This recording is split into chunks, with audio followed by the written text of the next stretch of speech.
ॐ नमो भगवते वासुदेवाय। ॐ नमो भगवते वासुदेवाय। ॐ नमो भगवते वासुदेवाय। हरे कृष्णा। बहुत बहुत धन्यवाद इस क्लास में आने के लिए। और आज हम सुनेंगे कृष्ण कथा, जिसमें हम सुनेंगे किस प्रकार से कृष्ण ने कालिया का उद्धार किया था। परीक्षित महाराज ने एक प्रश्न पूछा सुखदेव गोस्वामी से। ये हम पढ़ते हैं श्रीमद् भागवत के 10वें स्कंद में। तो उन्होंने कहा सुखदेव गोस्वामी से कि मुझे इच्छा है कि मैं कालिया के बारे में सुनूं, कि किस प्रकार से कालिया को सजा मिली थी, दंड मिला था, और वो क्यों यमुना नदी में इतने युगों तक वास कर रहा था। तो सुखदेव गोस्वामी प्रसन्न हुए और उन्होंने कहा कि आपका जो प्रश्न है ये बहुत मन भावन है, क्योंकि कृष्ण कथा जो है वो अमृत के समान है, जिससे बहुत संतुष्टि मिलती है और हृदय प्रफुल्लित हो जाता है। तो सुखदेव गोस्वामी ने बताया कि जो ये सर्प था कालिया, वो यमुना की एक छोटा सा भाग है, एक झील है, उसमें उसने अपना एक, कहते हैं ना, एक शहर बना दिया था उसके अंदर। वो वहाँ पर निवास करता था, और क्योंकि उसके अंदर इतना विष था, उस विष के कारण वो जो झील थी उसमें से बहुत गर्म हवा आती थी, ऐसा जैसे ना उबलता हुआ पानी ऐसा लगता था। और अगर कोई पक्षी उस झील के ऊपर से अगर उड़ना भी चाहे तो उड़ नहीं सकता था, क्योंकि एकदम से उस विष के कारण वो वहीं पर ही गिर के खत्म हो जाता था। यमुना के अंदर ही, वो झील के अंदर ही गिर जाता था। प्रभुपाद जी बताते हैं ये जो झील है, ये जो मुख्य नदी यमुना नदी है उससे थोड़े परे है, थोड़ा दूर है, मतलब है यमुना नदी का एक हिस्सा, लेकिन वो थोड़ा परे है। और ये जो झील है वो 8 मील चौड़ी, वो उसकी मेजरमेंट 8 मील चौड़ी, और पानी बहुत ही गहरा, बहुत ज्यादा गहरा। और भागवतम में बताया गया है कि जो इस झील का जो किनारा था वहां पर बहुत सारे छेद थे, और उस छेद के अंदर बहुत सारे सर्प रहते थे। और क्योंकि इतना विष का प्रभाव था कि झील के आसपास कोहरा था, और जो घास थी वो उस विष के कारण जल जाती थी। और अगर उस झील से थोड़ी सी पानी की बूंदें अगर किनारे पे आ जाए तो जो भी जीव वहां पर थे उस जहरीले बूंदों के कारण वो मर जाते थे। ऐसी उसकी हालत थी।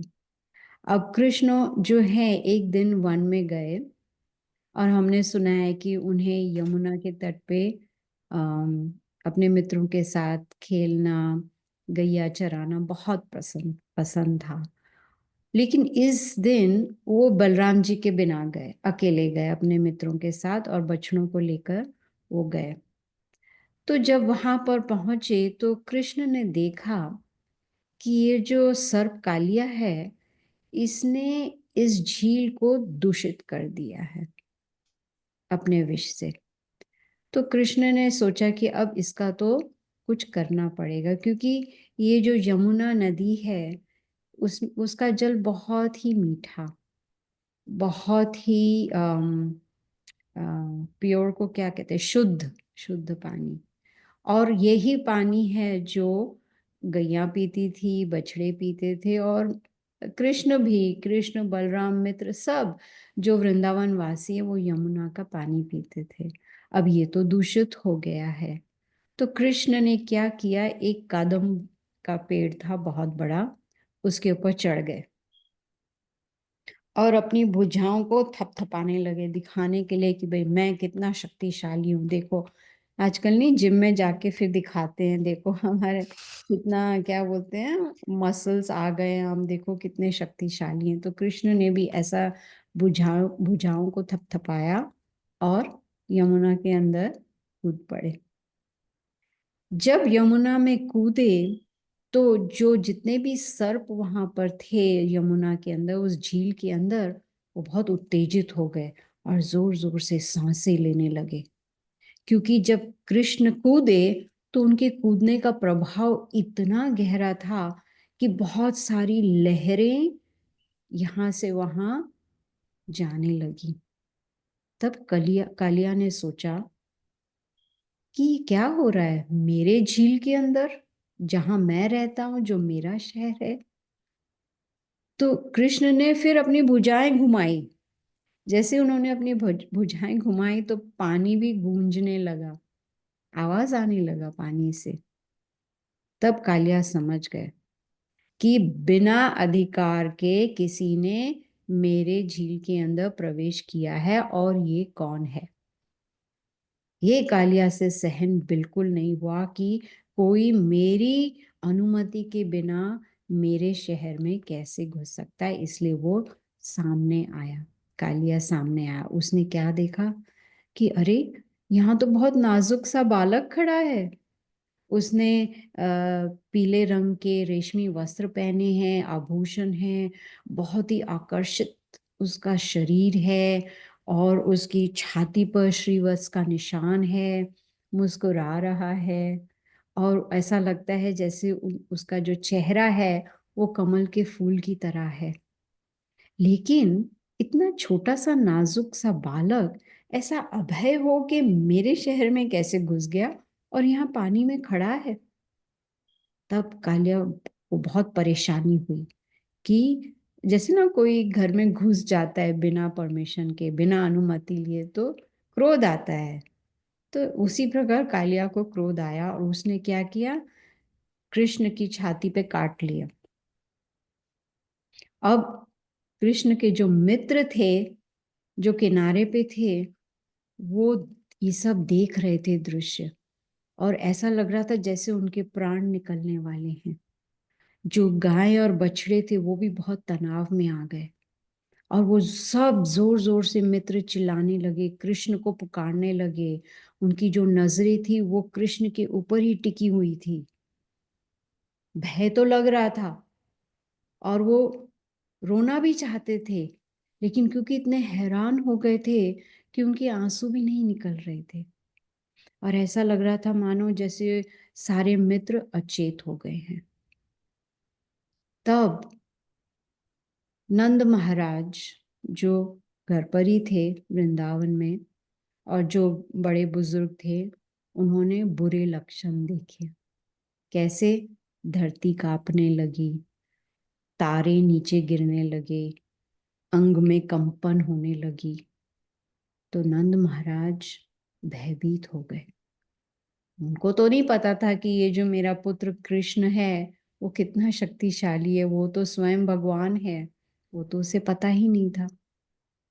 तो नंद महाराज सोचने लगे कि हो सकता है मेरा पुत्र कृष्ण मुसीबत में हो। तो जब ऐसे आपस में वार्तालाप करने लगे कि अब हमें क्या करना चाहिए, हमें जाना चाहिए, ये तो बहुत ही बुरे लक्षण है, तब बलराम जी ने उनको रोका। क्योंकि बलराम जी तो जानते हैं कृष्ण भगवान है, उनको कौन मार सकता है, कोई नहीं मार सकता है। तो उन्होंने इन सबको रोकने की चेष्टा की। और बलराम जी सोचने लगे, मैं अनंत शेष हूं, मेरे साथ तो कभी कृष्ण ने ऐसी क्रीड़ा की नहीं है, और ये साधारण से सर्प के साथ क्या कर रहे हैं। हम्म। लेकिन सारे वृंदावन वासी बहुत चिंतित थे, और वो जानना चाहते थे कि क्या हो रहा है, ये बुरे लक्षण क्यों हैं।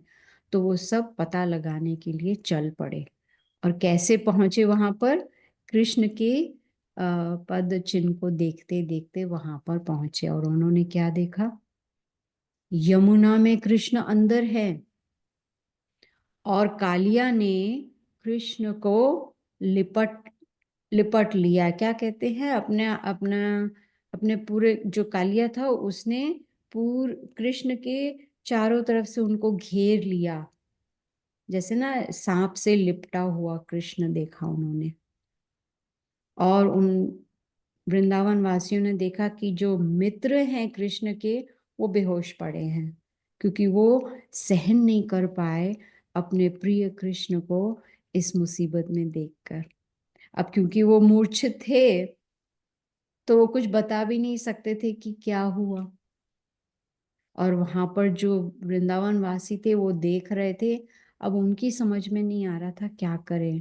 प्रभुपाद जी कहते हैं ऐसा लग रहा था मानो सब लाश की तरह खड़े थे, ना, जैसे बहुत कभी धक्का लगता है, शॉक लगता है, तो कैसे हम सब बुद्धि बुद्धि कुछ काम नहीं करती और हम एकदम से शांत हो जाते हैं, सोचने लगते अब क्या।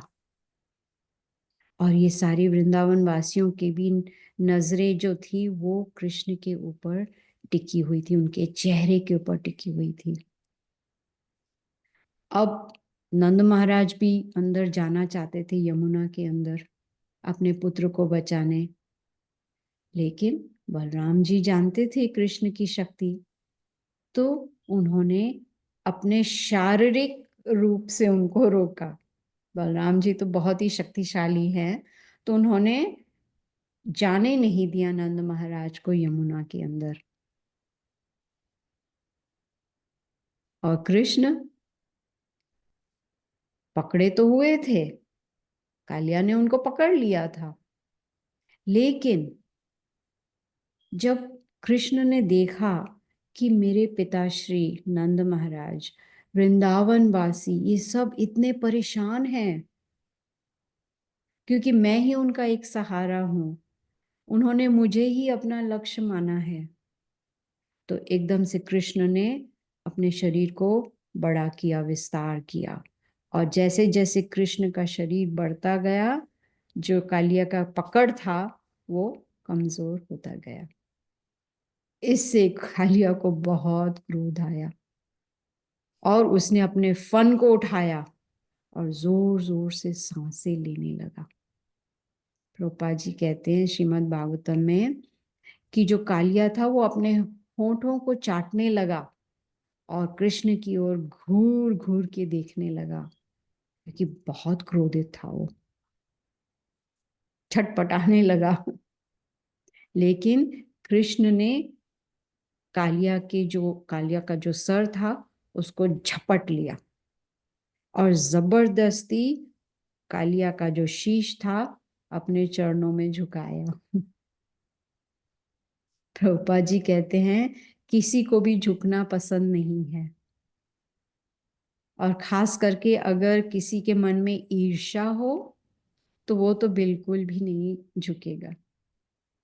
और यही हाल था कालिया का, वो बहुत ही ईर्ष्यालु था और बहुत अहंकार भी था उसमें।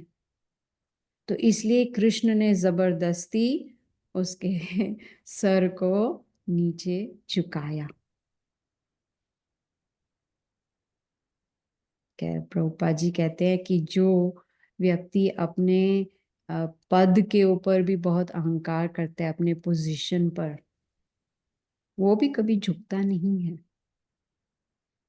आजकल तो हम देखते हैं कि आजकल की जो पीढ़ी है ज्यादातर मंदिर में जाते हैं तो उनको झुकना पसंद नहीं है। हाथ जोड़ते भी हैं तो लगता है बहुत एहसान कर रहे हैं भगवान के ऊपर, अपने हाथ जोड़कर। हाथ जोड़ने के लिए भी झिझकते हैं। लेकिन यहाँ कृष्ण ने कालिया का जबरदस्ती शीश को नीचे झुकाया। हमें सोचना चाहिए कि समय जो है, काल समय, वो जबरदस्ती जीवों को नीचे झुकाता है, खास करके वो शीश जो बहुत अभिमानी होते हैं।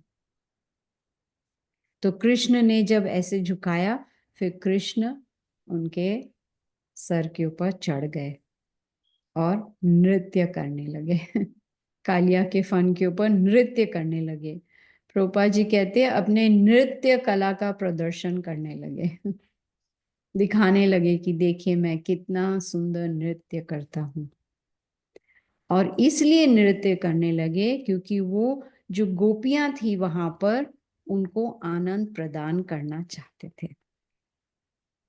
अब जब नृत्य शुरू हो गया तो देवी देवता ऊपर से स्वर्गलोक से वहां से उपस्थित हो गए और वहां पर कृष्ण का नृत्य देखते देखते उनमें इतना उत्साह आ गया कि वो मृदंग बजाने लगे, गाने लगे, ऊपर से फूलों की बरसात करने लगे, प्रार्थना करने लगे कृष्ण से। इतना आनंद आ गया। कृष्ण का नृत्य तो आनंदमय है ही। और खास करके अगर जब नृत्य जो है वो संगीत के साथ या मृदंग या ढोलक के साथ किया जाए तो और भी आनंदमय हो जाता है। श्रीमद् भागवतम में बताया गया है कि जो कालिया है उसके 101 प्रमुख सर थे, 101, और सब के सब कृष्ण ने रौंद दिए। जबरदस्ती उसको, इस जिद्दी सर को, जो ये कालिया था वो इतना जिद्दी था, उसको उसका अहंकार निकालने की कोशिश की और कर भी दी। जब कृष्ण नाचने लगे कालिया के फन के ऊपर तो कालिया को बहुत पीड़ा होने लगी, बहुत कष्ट होने लगा और वो बहुत ही कमजोर अपने आप को महसूस करने लगा। और फिर उसने खून की उल्टियां करनी शुरू कर दी। अब प्रश्न उठ सकता है कि खून क्यों? क्योंकि उसका जो विष था वो सब खत्म हो गया था। कृष्ण के उसके ऊपर नृत्य करते करते विष खत्म हो गया, तो इसलिए अब खून, रक्त निकलने लगा। और श्रीमद् भागवतम में बताया गया ऐसा क्यों? क्योंकि कालिया का हृदय जो है वो शुद्ध हो गया था।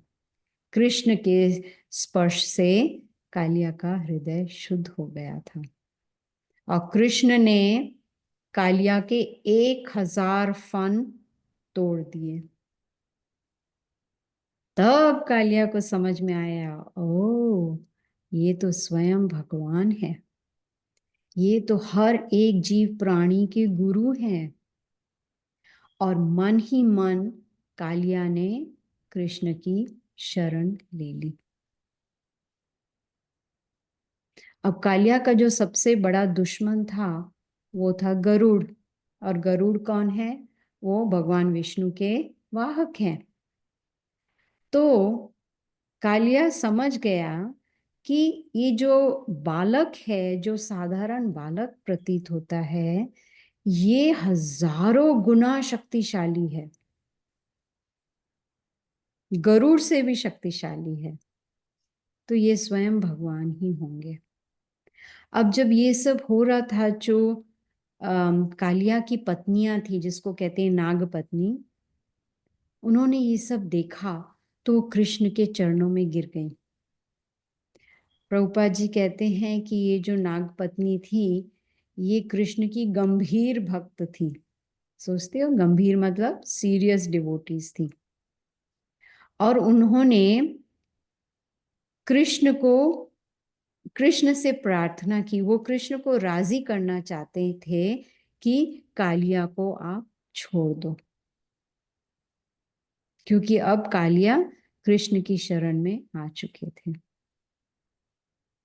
उनकी पत्नियां तो बहुत निराश थी कि उनके जो पति हैं वो कितने आसुरी भाव के थे। पहले तो उन्होंने कृष्ण से कहा मार डालो इसे, हमें आ, कोई दुविधा नहीं होगी, हम विधवा रह लेंगे, हमारे पति को मार डालो। लेकिन जब उन्होंने देखा कि उनके पति ने कृष्ण की शरण ले ली है, चाहे मन में ले ली हो, क्योंकि उनके शरीर के हाव भाव से पता चल रहा था पत्नियों को, कि हमारा जो पति है उसकी जो आसुरी उसके जो आसुरी भाव हैं वो सब मिट गए हैं। उन्होंने देखा कि हमारा पति अब विनम्र हो गए हैं और उन्हें खेद हो रहा है, उन्हें आत्मग्लानि हो रही है कि उन्होंने ये सब क्या किया। तब पत्नियों ने सोचा कि हाँ, हम अपनी पति की रक्षा करेंगे, क्योंकि उन्हें पता चल गया कि अब हमारे पति जो हैं वो एक वैष्णव बन गए हैं, उन्होंने कृष्ण की शरण ले ली है। तब उन्होंने प्रार्थना शुरू की और प्रार्थना के लिए वो दंडवत प्रणाम उन्होंने किया अपने बच्चों के साथ। जो कालिया के बच्चे थे वो सब भी दंडवत प्रणाम करके प्रार्थना उन्होंने शुरू की। पत्नियों ने, नाग पत्नियों ने कहा कि हमारे जो पति हैं वो बहुत ही निर्दयी थे, उन्हें बहुत क्रोध आता था और ये क्रोध जो है वो बहुत हानिकारक होता है, लेकिन कृष्ण आपका क्रोध जो है वो बहुत ही लाभदायक हुआ है हमारे पति के लिए, उस पर कृपा करिए। ये पीड़ित है और ये समझ चुके हैं कि आप स्वयं भगवान हैं, उस पर कृपा करिए। प्रभुपाद जी कहते हैं कि जो ये कालिया है उसने पिछले जन्मों में बहुत पुण्य किए थे, नहीं तो उसे भगवान के दर्शन कैसे होते। भगवान के दर्शन पाने के लिए बहुत पुण्य की आवश्यकता है, शुद्ध भक्त बनने की आवश्यकता है। लेकिन कालिया कितना भाग्यशाली है, कृष्ण के जो कमल चरण की जो धूल है वो उसके सर पर पड़ी, जो लक्ष्मी जी को के लिए भी दुर्लभ है। लक्ष्मी जी जो है नारायण की, उनको भी बहुत दुर्लभ है उनको ये धूल प्राप्त करना। लेकिन आजकल देखो, कलयुग में जो जीव प्राणी है वो भटक रहे हैं, चक्कर, जो ये जन्म मृत्यु का चक्कर है उसमें भटक रहे हैं। और जब भटक रहे हैं तो इच्छाओं के साथ भटक रहे हैं। इतनी सारी इच्छाएं। आज मैं प्रवचन सुन रही थी महाराज का, वो कहते थे, कह रहे थे कि दिन में 22,000 इच्छाएं उत्पन्न होती हैं एक दिन में। सोचा है कभी? 22,000। तो ये नाग पत्नियां प्रार्थना कर रही हैं कि आपकी कृपा तो कालिया को मिल गई है, क्योंकि जो आपके चरण की धूल है वो उनके सर पर पड़ी है, जो बहुत ही दुर्लभ है। खासकर कलयुग में मुक्ति प्राप्त करना बहुत ही मुश्किल है, लेकिन हमारे पति जो हैं वो बहुत भाग्यशाली हैं। प्रभुपाद जी कहते हैं कि हम इतने भाग्यशाली नहीं है कि कृष्ण हमारे सर पर नाचेंगे, नृत्य करेंगे। हम तो इतने भी भाग्यशाली नहीं है कि कृष्ण के जो चरण की धूल है वो हमारे सर पर पड़े। लेकिन अगर जो परंपरा में गुरु आते हैं, जैसे कृष्ण ने ये ज्ञान दिया ब्रह्मा जी को, ब्रह्मा जी ने दिया नारद मुनि को, नारद मुनि ने दिया व्यासदेव को, तो इस तरह से परंपरा में जो ये ज्ञान आ रहा है, तो उसी परंपरा में अगर उस गुरु के चरण की धूल अगर हमारे सर पर पड़ जाए तो हमें भगवत धाम प्राप्त हो सकता है। तो उन्होंने प्रार्थना की, प्रणाम किया और कहा कि आपको प्राप्त करने का सिर्फ एक ही माध्यम है और वो है भक्ति, शुद्ध भक्ति।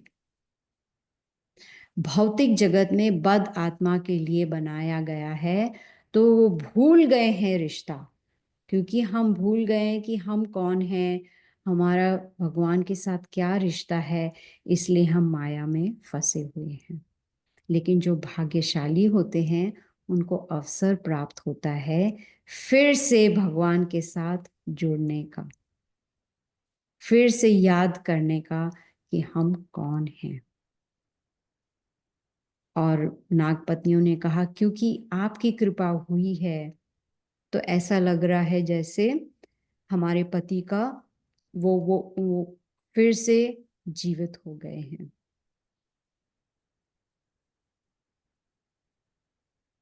और अगर सब समझ जाएं कि हम जो हैं वो भगवान के अंश हैं, ममाय वंश जीवलोके जीवभूत सनातना, कि हम कृष्ण के अंश हैं, हम सनातन हैं। अगर हम ये समझ लें कि हमारा जो वास्तविक रूप है वो है एक दास का, जीवेरा स्वरूप हुए कृष्णेरा नित्य दास, कि हम कृष्ण के नित्य दास हैं।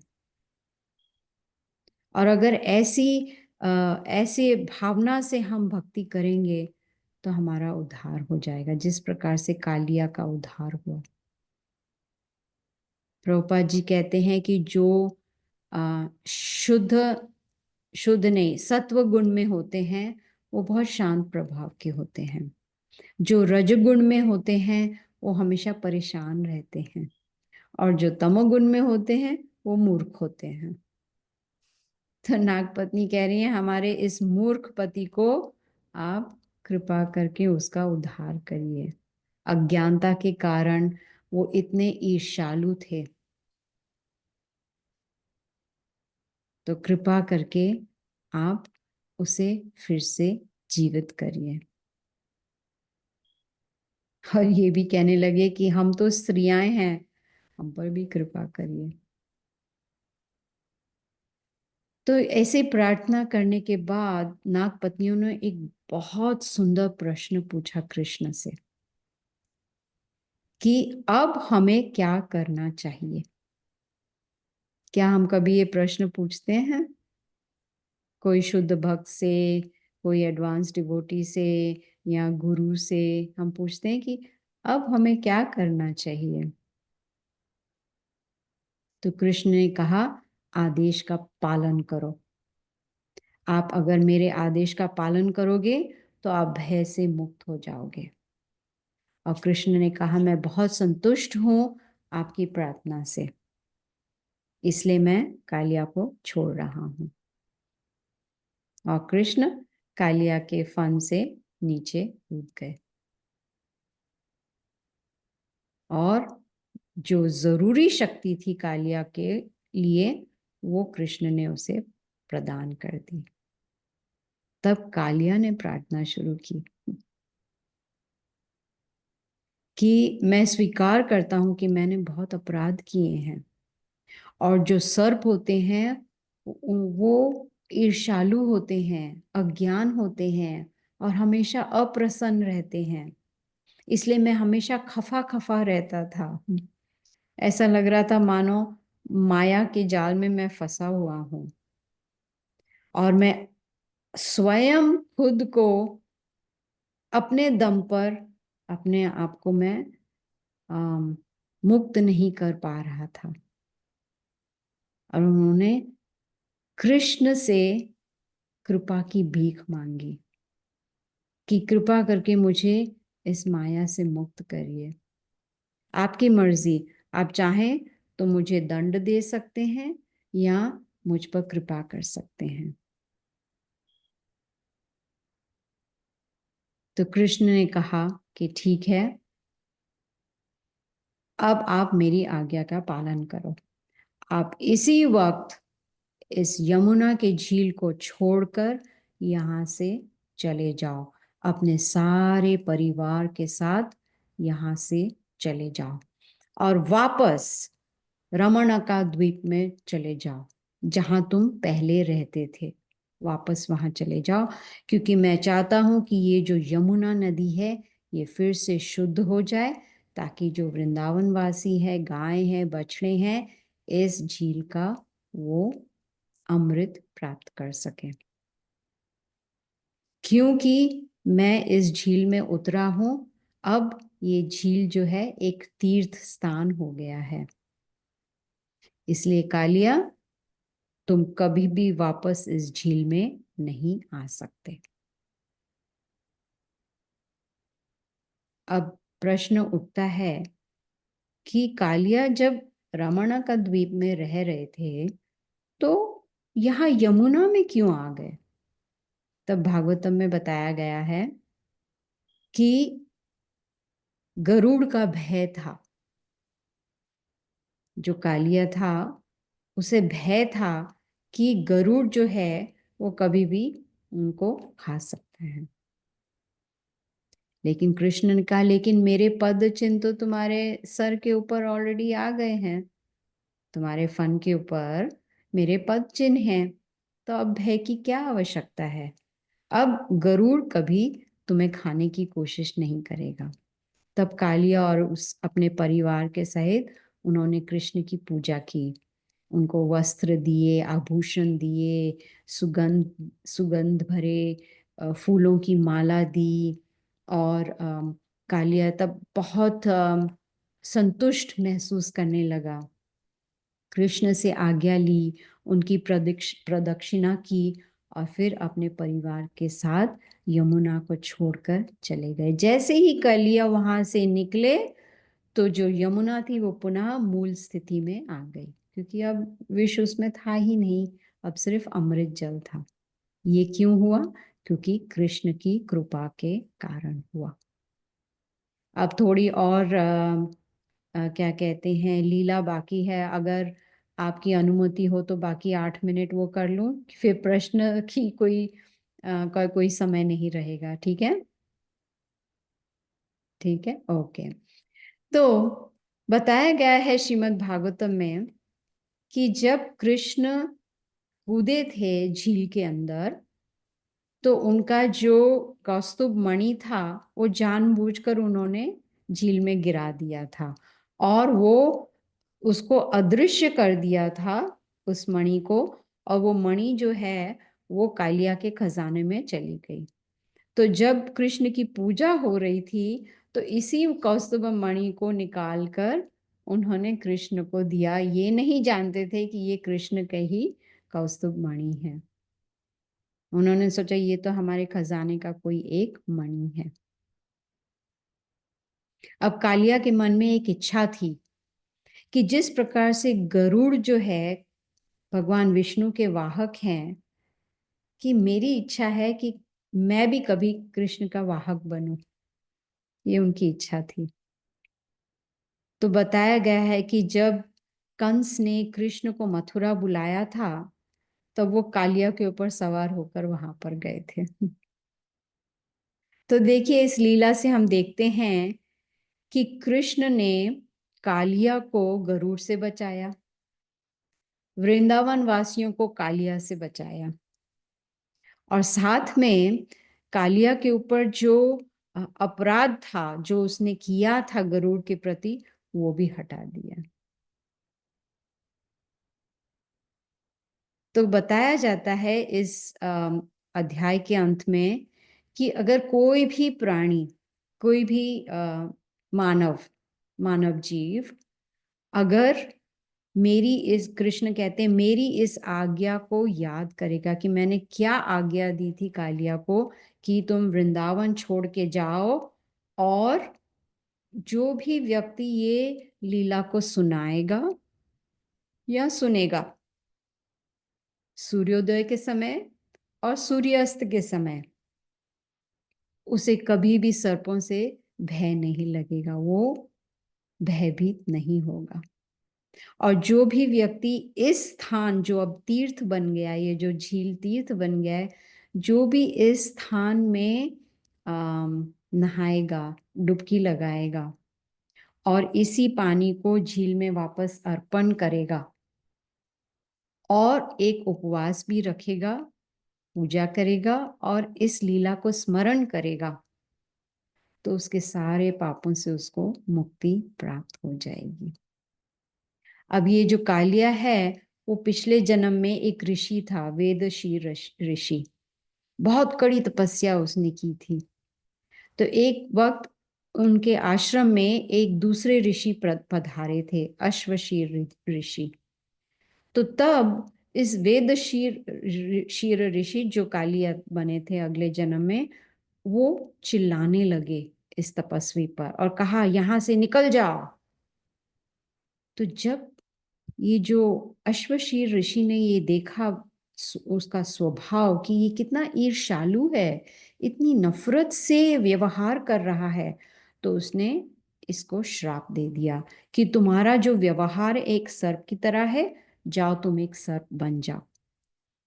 इस तरह से ये जो ऋषि है वो एक सर्प बन गया, अगले जन्म में जो था कालिया।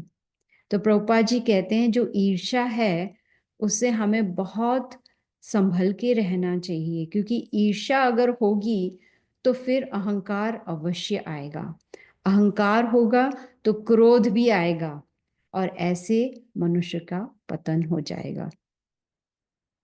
तो अब प्रश्न उठता है कि अगर हृदय में ईर्ष्या है तो उसे हम कैसे बाहर निकालें, कैसे उसे हृदय से निकाल दें।